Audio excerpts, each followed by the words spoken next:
Magandang araw at ako si Rin M. Tiksay sa Pornara.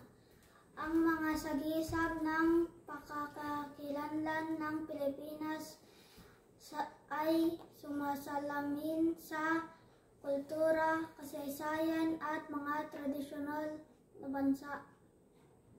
Halimbawa nito ay ang watawat ng Pilipinas.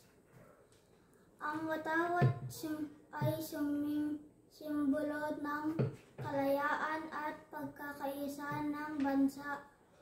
Ang mga kulay nito ay may kani-kaniyang kahulugan: asul para sa kapayapaan, pula para sa katapangan, at puti para sa kalinisan. Ang watawat ng Pilipinas ay may malalim na kahulugan at simbolismo.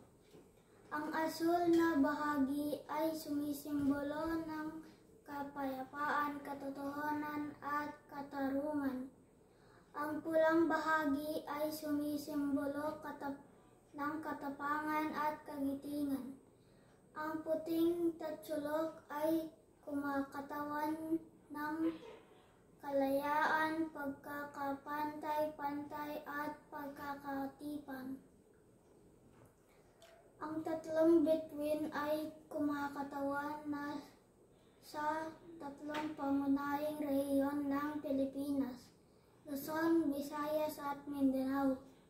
Ang araw na may 8 sinag naman ay kumakatawan sa 8 probinsya na unang nag-alsa laban sa pamumuno ng Espanya noong 1896.